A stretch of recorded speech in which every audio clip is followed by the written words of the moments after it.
안녕하십니까? 반갑습니다. 90년 만에 온 한파라고 하는 너무 추운 날씨에 얼마나 수고들 많으셨습니까? 오늘 토요일 비록 온라인으로 예배드리지만 우리 하나님 앞에 영과 진리로 귀한 예배 나아가는 복된 시간 되기를 원합니다. 이 시간 같이 찬양 부르겠습니다. 주의 보좌로 나아갈 때에 어떻게 나가야 할까?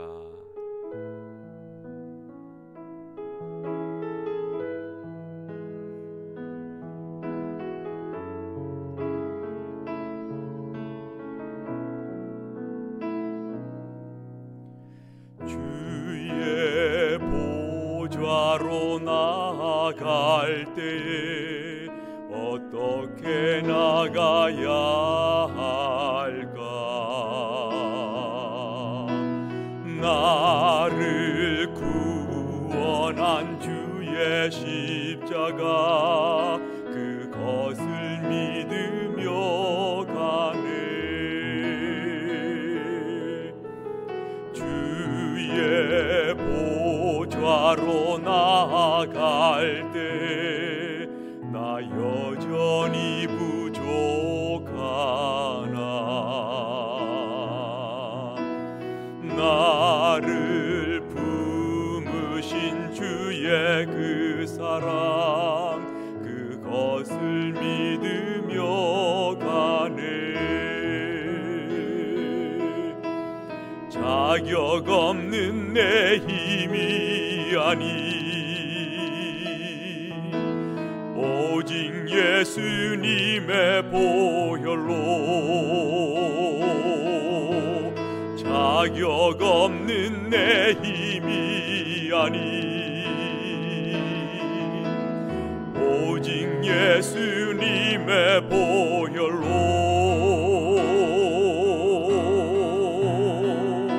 십자가의 보혈 완전하신 사랑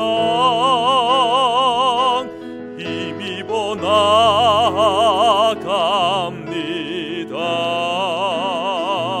십자가의 보혈 완전하신 사랑 힘입어 예배합니다. 십자가의 보혈 십자가의 보혈 완전하신 사랑 힘입어 나갑니다.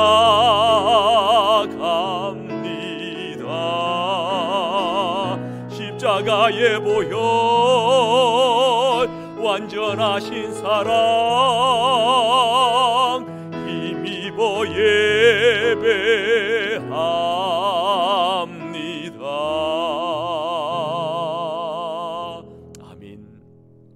하나님 감사합니다. 오늘 우리가 부른 찬양처럼 저희는 공로 없어 주님 앞에 나아갈 아무런 잘한 것 없지만 예수님의 보혈 의지하여 이 아침 주님 앞으로 나아갑니다. 죄와 허물로 죽었던 저희를 살리시고 저희를 구원의 놀라운 역사 가운데 인도해 주신 우리 예수님을 찬양하며 높여드립니다. 오늘 주 앞에 예배 드릴 때 영과 진리로 하나님 받으실 만한 아름다운 예배 드릴 수 있도록 우리의 마음을 붙잡아 주시옵소서. 말씀을 읽을 때, 말씀을 들을 때 참으로 그 말씀을 행할 수 있는 힘도 우리에게 허락하시는 줄 믿사오니 말씀을 실천함으로 하나님께 영광 돌려드리는 복된 하루 되도록 주님 축복하여 주시옵소서. 감사하옵고 모든 말씀 예수님 이름으로 기도합니다. 아멘. 오늘 저희가 같이 읽을 하나님의 말씀은 마태복음 15장 21절로 28절까지 말씀이 되겠습니다.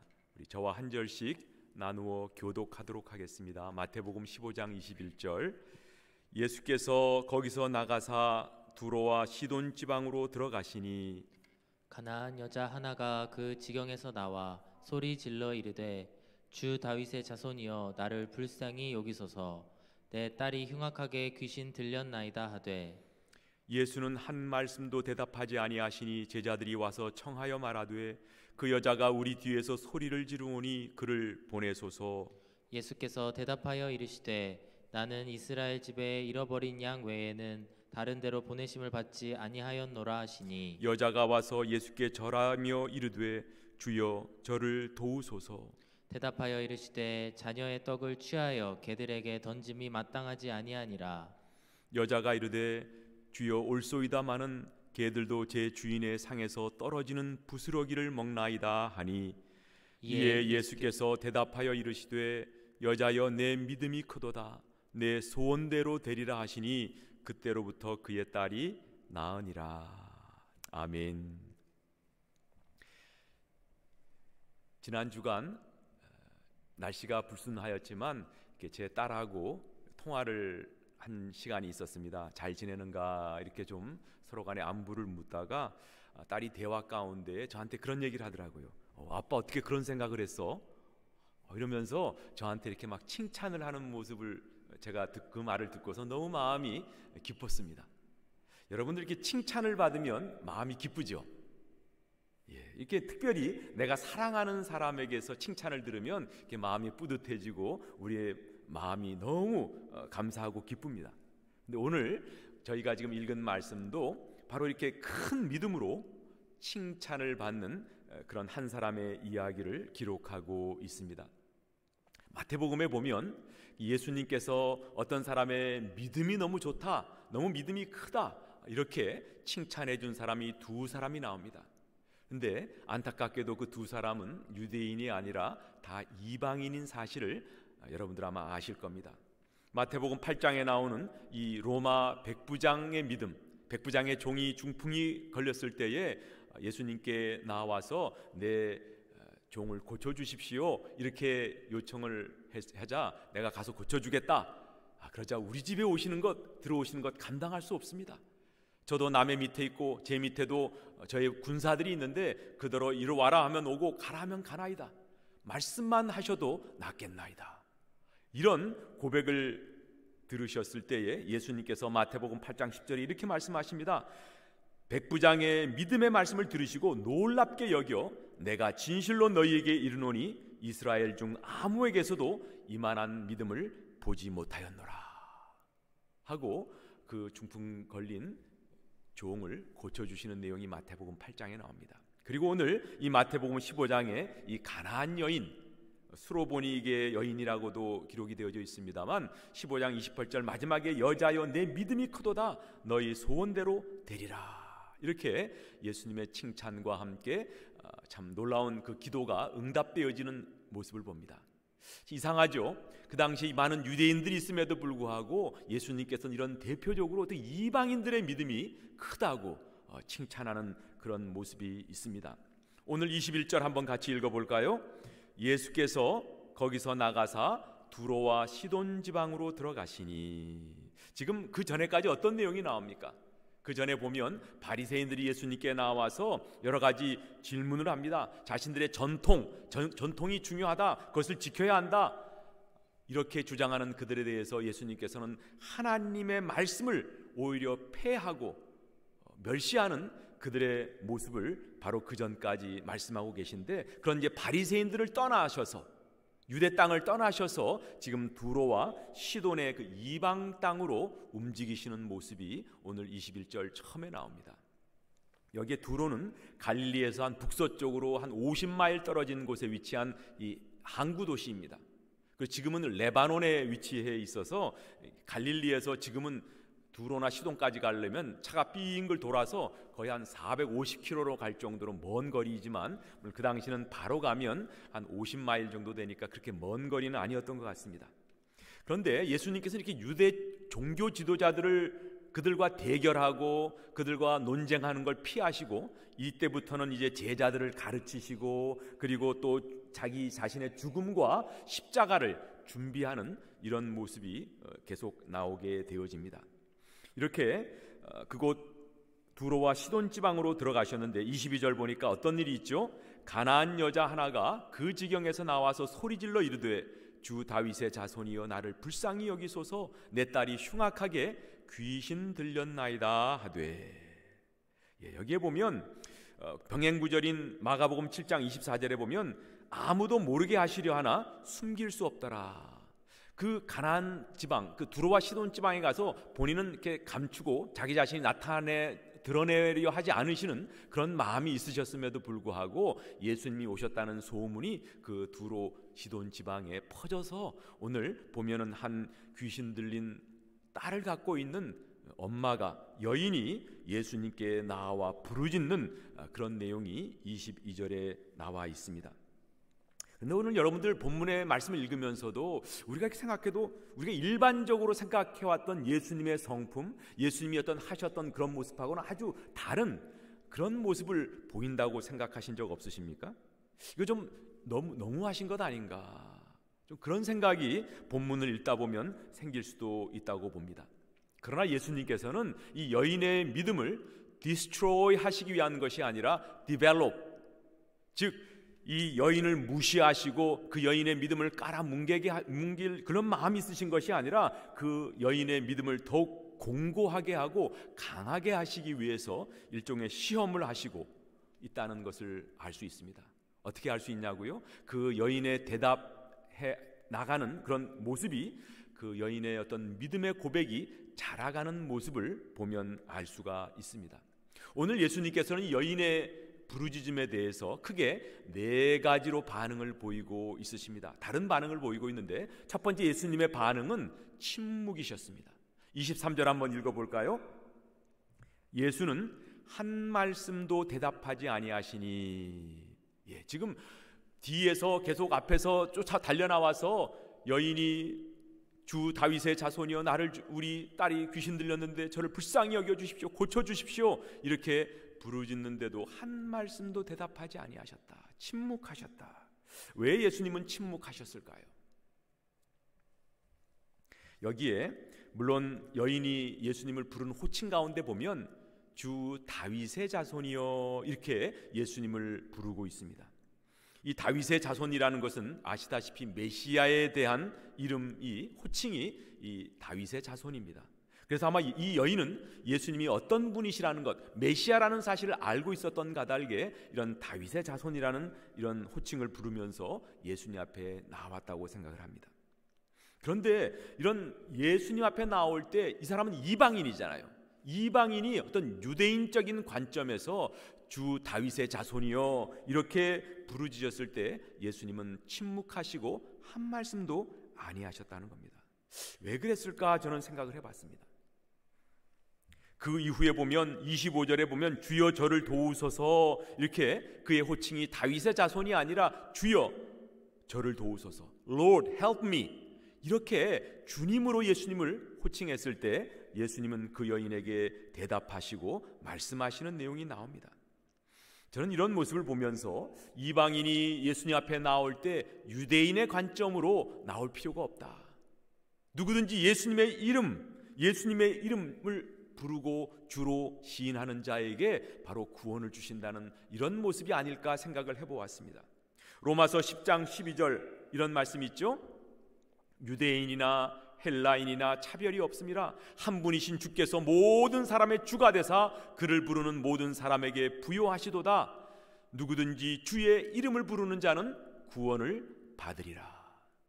예수님께서 처음 이 여인에게 침묵하셨던 것은 다윗의 자손이라는 그런 Jewish terms, 유대인의 관점에서 그 예수님 호칭했을 때는 잠잠하셨지만 그 후에 주님 저를 도와주세요, 그랬을 때 말씀하신 것을 보면 바로 이렇게 이방인은 주의 이름을 부르기만 하면 구원받는다는 이런 사실을 간접적으로 말씀하시는 것이 아닌가 생각을 합니다. 예수님의 첫 번째 반응은 침묵이셨습니다. 이렇게 침묵을 하고 말씀을 하지 않은 가운데 계속 여인은 뒤에서 쫓아오면서 이야기하는 내용이 23절 후반부에 나오죠. 23절 후반부에 보면 마태복음 15장 23절 후반부에 보면 세 번역을 올려주셨는데, 그때 제자들이 다가와서 예수께 간청하였다. 저 여자가 우리 뒤에서 외치고 있으니 그를 안심시켜서 떠나보내 주십시오. 한마디로 하면 send away, 그 여인을 좀 send away, 보내주십시오. 새 번역에 의하면 약간은 좀 좋은 의미에서 이 여인이 뒤에서 외치고 소리치고 있고 너무 그냥 번거로우니까 어떻게 좀 그 여인의 소원, 기도를, 간청을 좀 들어주셔서 저를 빨리 좀 보내주시면 좋겠습니다, 이렇게 해석할 수도 있고, 또 다른 해석은 너무 시끄럽게 하는데 어떻게 좀 그냥 쫓아보낼까요? 이런 의미도 있다고 생각합니다. 그러나 둘 중에 어떤 해석이 맞을지는 제가 보기에는 세 번역이 맞는 것 같아요. 왜냐하면 그 뒤에 예수님께서 이 이스라엘 잃어버린 양 외에는 나는 보내심을 받지 않았다, 이런 말씀을 하시는 것 보면 아마도 첫 번째 해석이 맞는 것 같습니다. 어찌되었든 오늘 이 말씀 가운데서 보면 이 제자들은 이 여인에 대한 동정심이 없다는 것을 우리가 보게 되어집니다. 뒤에서 소리 지르고 내 딸을 좀 고쳐주세요 하는 그 여인의 모습을 보고 마음 가운데 뭔가 좀 불쌍하게 여기는 그런 마음이 없이 빨리 뉴슨스, 이런 그냥 좀 골칫거리 같은 이런 여인을 좀 빨리 떨어냈으면 좋겠다, 이런 마음으로 우리 예수님 앞에 청한 이런 모습을 봅니다. 저희도 그렇죠. 예수님을 쫓아다녔던 이 제자들의 모습 가운데서도 왜 이렇게 형식적인 모습, 예수님을 쫓아다니면서도 그 모든 많은 사역들을 행하면서도 마음 없이 하는 어떤 그런 사역의 모습을 제자들의 모습 가운데서 우리는 발견할 수 있습니다. 어떤 일을 해도 어떤 의무감으로 감사함이나 내 마음에 기쁨 없이 그냥 해야 되는 거니까 하는 그런 사람들이 있지 않습니까? 제가 예전에 과테말라에서 한 연세 드신 권사님 남편께서 돌아가셔서 그때가 바로 이제 예배 시작하기 전이었기 때문에 시간이 별로 많지 않아서 조금 있긴 했지만 밖에서 그분하고 얼마나 상심이 크십니까 이렇게 말씀도 드리고 같이 한번 기도 한번 하죠 하고 그냥 서서 기도를 했었습니다. 그랬는데 나중에 이분이 저한테 직접 얘기는 하지 않았는데 목사님이 이렇게 자기 남편이 돌아가시고 그랬는데 제가 그 후에는 찾아갔었습니다만 그때 자기를 그냥 그렇게 길은 아니면 복도에 세워놓고 그렇게 이야기를 나누고 기도했다고, 어떻게 그럴 수가 있냐고 저를 향해서 섭섭해 하시는 그런 말씀을 들은 적이 있습니다. 그래서 그 후에 제가 죄송합니다, 제 본심은 그런 게 아니었는데 예배 시간 때문에 제가 그렇게 했나 봅니다, 잘못했습니다, 그렇게 말씀을 드린 적이 있습니다. 우리는 어떤 사역을 할 때 저는 어떤 그런 모습을 보면서 내가 조금 더 마음을 둬서 그 권사님의 마음이 얼마나 힘들고 어려울까 생각했으면 조금 여기 자리에 앉으시지요 하고 제가 정말 성심껏 정성을 다해 그 권사님의 마음을 위로해드렸다면 그런 이야기가 안 나왔을 거다, 그런 생각을 해보았습니다. 오늘 이 제자들의 모습 가운데는 그 정말 귀신 들려서 힘들어하는 그 가정에 어렵고 고통당하는 모습에 전혀 동정심이나 긍휼의 마음을 갖지 않은 의무감에서 어쩔 수 없이 하는 어떤 그런 사역의 모습을 보면서 저의 모습도 한번 떠올려 보았습니다. 예수님이 이렇게 첫 번째 여인에 대한 반응은 침묵이셨습니다. 두 번째 반응은 어떤 것이었냐면 거절이었습니다. 24절 말씀 한번 읽어볼까요? 예수께서 대답하여 이르시되 나는 이스라엘 집에 잃어버린 양 외에는 다른 데로 보내심을 받지 아니하였노라. 예수님의 사명이 일단 유대인의 구원 사역에 있기 때문에 이방인인 이런 여인의 요구는 들어줄 수 없다, 이런 거절하고 거부하는 말씀을 하고 계십니다. 예, 맞습니다. 예수님께서 원래 유대 땅에 오신 것은 일단 유대인 대상 사역을 하고 제한된 범위에서 이방인 지역에도 가서 사역하고 전도하시는 모습을 볼 수가 있습니다. 이렇게 예수님께서는 자기에게 나온 여인에게 처음엔 침묵하시고 그 다음엔 거절하시는 이런 가운데에 그 여인은 어떤 반응을 보입니까? 25절 여자가 와서 예수께 절하며 이르되 주여 저를 도우소서. 이제는 메시아적인 다윗의 자손 이런 호칭이 없고 그저 저는 당신의 도움이 필요한 죄인일 뿐입니다. Lord help me, 나를 도와주십시오.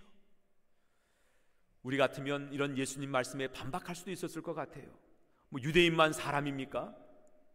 아니 당신들만 귀합니까? 우리들도 사람 똑같은 사람인데, 이렇게라도 얘기할 수 있었을 터인데 아무 말도 반박하지 아니하고 주여 저를 도와주세요, 이렇게 여인의 겸손한 모습을 우리는 볼 수 있습니다. 이 정도 됐으면 우리 같으면 그래 알겠다, 내가 고쳐주겠다, 이렇게 하실 수도 있는데 세 번째 예수님의 반응은 모욕입니다. 그 여인을 모욕하는 이런 말씀을 예수님은 하십니다. 26절 한번 읽어볼까요? 대답하여 이르시되 자녀의 떡을 취하여 개들에게 던짐이 마땅하지 아니하니라. 아시다시피 여러분들 당시 유대인들은 이방인을 개와 같이 여겼습니다. 저들은 우리와 같은 택한 백성이 아니라 저들은 개와 같이 결국은 다 멸망받을 족속이라고 그렇게 생각을 했습니다. 그럼 예수님도 그렇게 생각하셨을까? 여기서 이 개는요, 우리가 보통 길거리를 다니면서 쓰레기통을 뒤지는 더러운 그런 개가 아니라 여기의 개는요, 그냥 little pet dog, 이런 마티즈나 푸들같이 아주 예쁜 애완견을 얘기하시는 겁니다. 이걸 좀 다른 말로 하면 예수님은 여인과 말장난 하시는 것도 아니시고 상황을 더 꼬이고 어렵게 만드시려는 것이 아니라는 것입니다. 여인의 더 큰 믿음의 어떤 반응을 끄집어내시려고 시험하시는 이런 말씀을 하고 계시다는 것입니다. 우리도 어떤 내가 대화하는 사람의 마음이 정말 사실인가? 진실인가? 이런 걸 좀 알아보기 위해서 어떻게 보면 또 거꾸로 그 말을 좀 반대되는 말을 하는 경우가 있지 않습니까? 예수님께서도 그 이 여인의 믿음을 더 끌어내시기 위해서 어찌 보면 그렇게 크게 모욕은 아닙니다만 이렇게 개에게 줄 자녀의 떡을 그러니까 자녀에게 줄 떡을 개에게 주는 것이 마땅치 않다 이런 모욕적인 언사를 하십니다. 이런 모습에 대해서 우리 같으면 정말 억울하다, 기분 나쁘다. 아니 예수님은 사랑의 사도라면서 어떻게 이러실 수가 있나? 아니 자기가 뭐라고 이런 식으로까지 얘기를 해 하고 삐질 수도 있을 터인데 오히려 이 여인은 겸손함과 재치로 예수님의 말씀에 대답을 합니다. 27절 한번 읽어볼까요? 여자가 이르되 주여 올소이다마는 개들도 제 주인의 상에서 떨어지는 부스러기를 먹나이다. 이런 말입니다. 주님 맞습니다. 주님께서 말씀하신 대로 자녀의 떡을 개들에게 던져주는 것이 마땅치 않으시다는 주님의 말씀 맞습니다. 우리 이방인이 자녀의 상에 앉아서 같이 음식 먹지 않는 것 맞습니다. 사실입니다.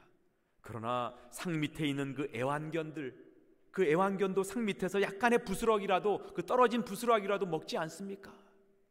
자기를 낮추고 겸손하게 끈기 있게 우리 예수님 앞에 믿음의 간증을 하는 이 여인의 모습을 보시고 드디어 예수님께서는 마지막 반응으로 칭찬을 하십니다. 28절 어떻게 말씀하시죠? 이에 예수께서 대답하여 이르시되 여자여 내 믿음이 크도다. 내 소원대로 되리라 하시니 그때로부터 그의 딸이 나으니라. 마태복음에서 이 큰 믿음 가진 사람으로 칭찬받는 이 사람, 특별히 이 가나안 여인의 모습, 내 믿음이 크도다, 내 믿음이 크다. 여기에 보면 메갈레, 크다라는 것이 메갈레거든요. 그리그로 메갈레 피스티스, 그 믿음이 크다. 여기서 메갈레로부터 메가처치, 메가폰 이런 것이 나오는데 너의 믿음이 정말 크다 칭찬하시는 그런 모습을 우리는 볼 수가 있습니다. 그런데 여기서 고쳐주시는 모습 보면 상당히 좀 특이하죠. 어떤 면이 특이하냐 하면 오늘 이 귀신 들린 딸을 고쳐주신 것이 집에 가셔서 고쳐주셨습니까? 멀리서 고쳐주셨습니까? 멀리서 고쳐주셨습니다.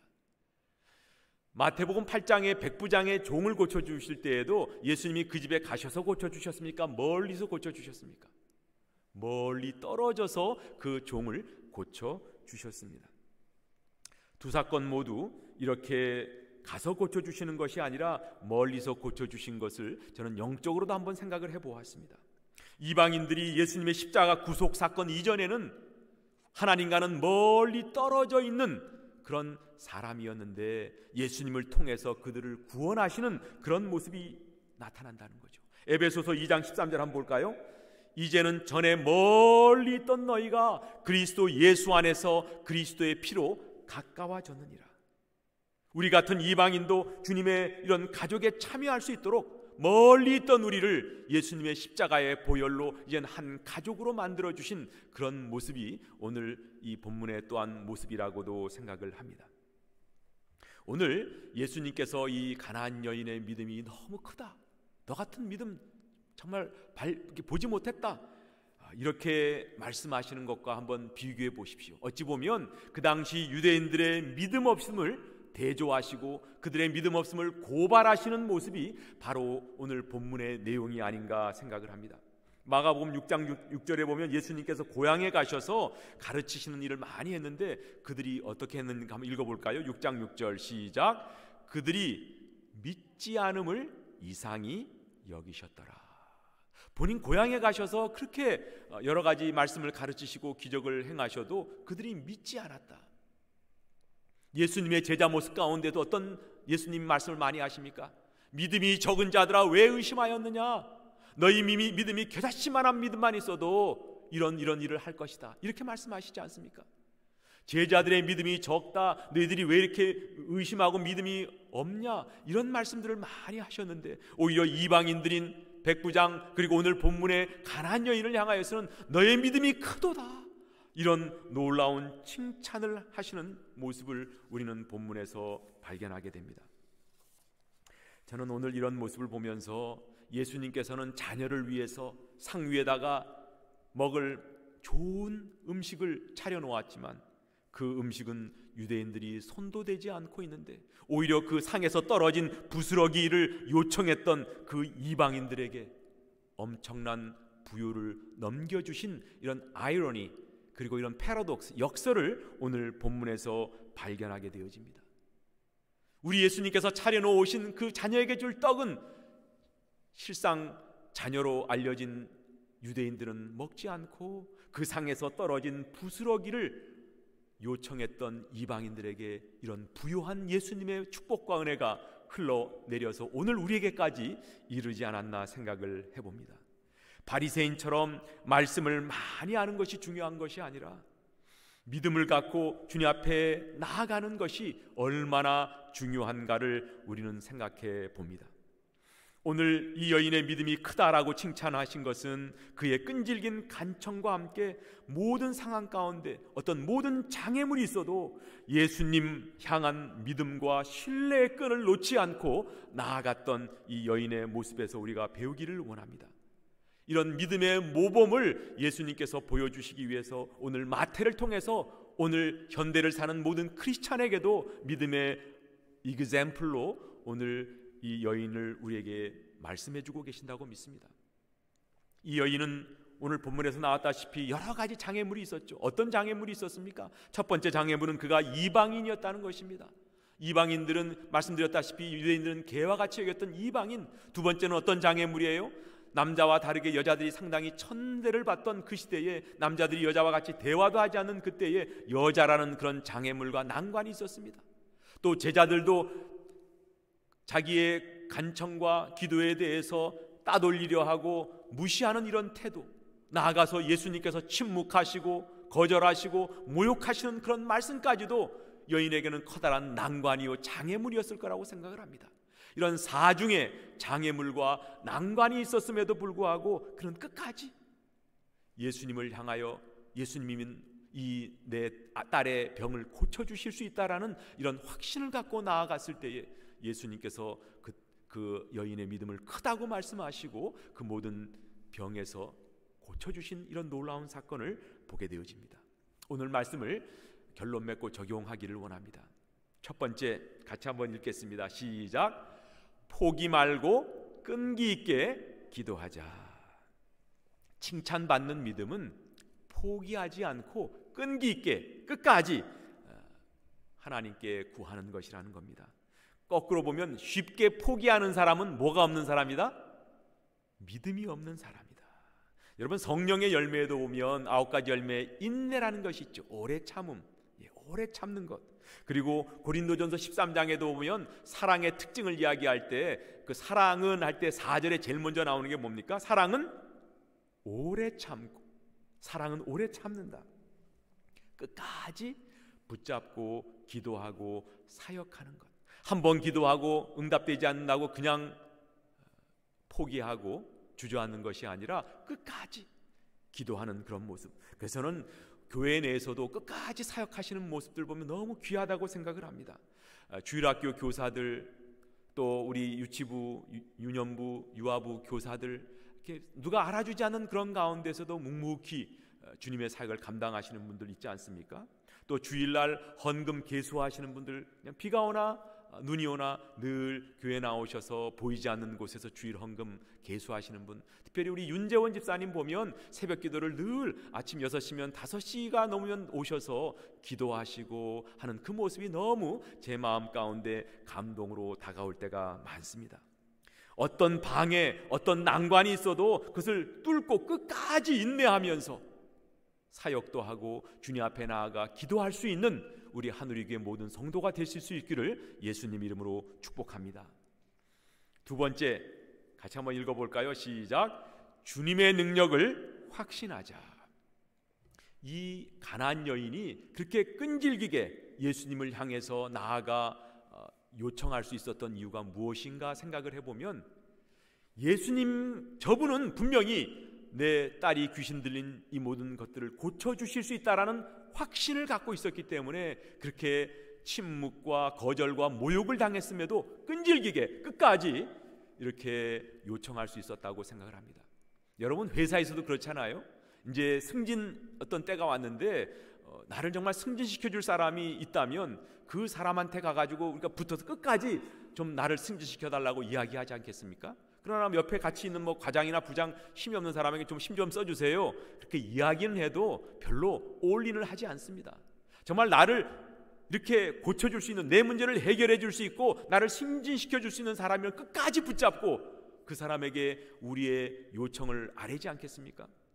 오늘 이 여인이 끈질기게 예수님께 간청했던 것은 우리 예수님께서는 나의 딸을 고쳐줄 수 있다는 이런 확신이 있었던 까닭이라고 믿습니다. 그래서 우리가 기도할 때 우리가 누구에게 기도하는가를 늘 생각하고 기도하셨으면 좋겠습니다. 우리가 정말 욕심을 위해서, 정욕을 위해서 잘못 구하는 것이 아니라면 예수님은 분명히 우리의 기도를 응답하신다고 말씀하십니다. 그렇게 기도하고 간구할 때 늘 예수님 그 능력, 우리의 하나님이 어떤 분이신가, 우리 예수님, 우리 성령님이 어떤 분이신가를, 그 능력을 확신하며 주님 앞에 나아가는, 허공을 치는 기도가 아니라 주님이 응답하심을 확신하며 믿음으로 구할 수 있는 저와 우리 모두가 되실 수 있기를 예수님 이름으로 축복합니다. 이와 관련해서 여러분, 우리는 지금 사순절 기간을 지나고 있습니다.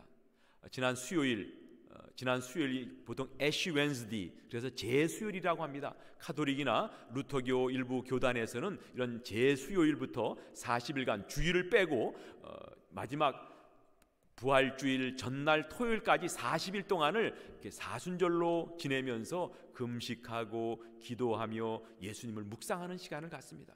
그리고 자신을 돌아보고 하나님 앞에 회개할 것, 정리할 것들을 돌아보는 그런 시간을 갖습니다. 그래서 저는 하늘이교회 여러분들에게, 비록 우리는 카톨릭은 아니지만 우리의 마음 가운데 이 부활을 맞이하기 위하여 준비하는 시간으로 여러분들이 이렇게 좀 사순절 기간 동안 가능하시다면 한 끼씩 금식하면서 예수님께서 이 땅에 오신 그 목적, 그 십자가, 부활을 묵상하시면서 이 기간들을 보낸다면 하나님께서 더 큰 은혜를 여러분들 또 저에게 허락하실 줄로 믿습니다. 오늘도 예수님은 이런 믿음의 사람을 찾고 계십니다. 여러 장애물에도 굴복하지 않고 예수님 한 분만 바라보며 나아가는 그런 사람들을 통해 오늘날도 예수님은 하나님 나라를 이 땅 가운데 이루어 가십니다. 예전에 독일의 모라비안 성도들 중에 이 경건주의 형제단 창설하신 분이 있습니다. 그분이 바로 이 찐젠도르프 백작인데, 그림에 나오는 것처럼 독일 분이셨습니다. 이분이 상당히 루터의 종교개혁 이후에 믿음이 좀, 개신교의 믿음이 떨어진 이런 상황 가운데, 선교를 제대로 하지 않은 이런 상황 가운데에서 이 찐젠도르프 이 백작은 바로 이런 경건주의 형제단을 창설해가지고 많은 선교사들을 파송한 그런 분입니다.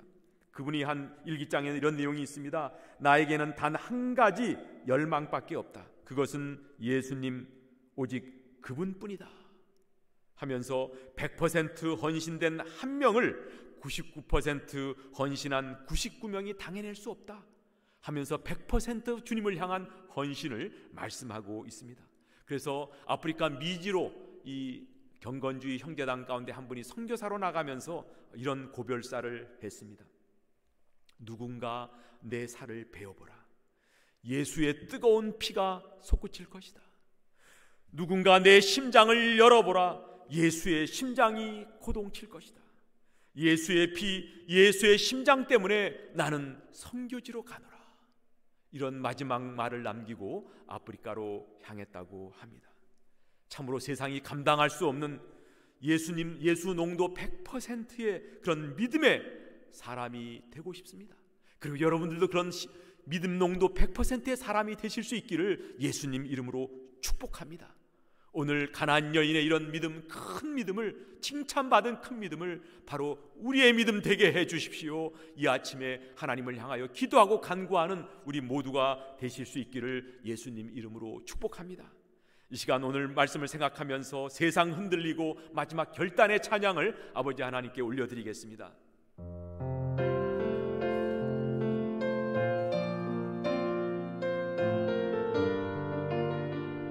세상 흔들리고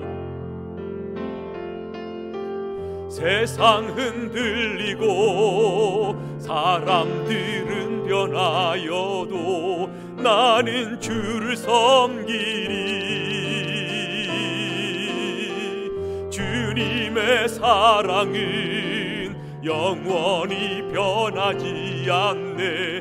나는 주를 신뢰해.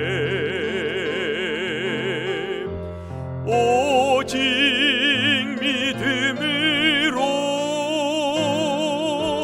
믿음으로 내가 살리라. 오직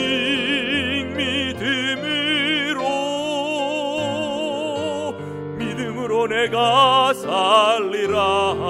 믿음 흔들리고 사람들 주를 떠나도 나는 주를 섬기리. 주님의 나라는 영원히 쇠하지 않네. 나는 주를 신뢰해. 아멘. 오직 믿음으로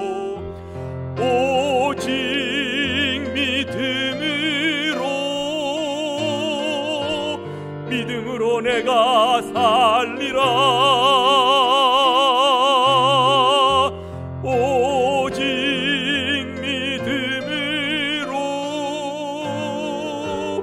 믿음으로 내가 살리라.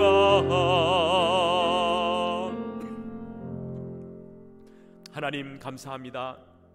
오늘 가나안 여인의 믿음을 본받기 원합니다.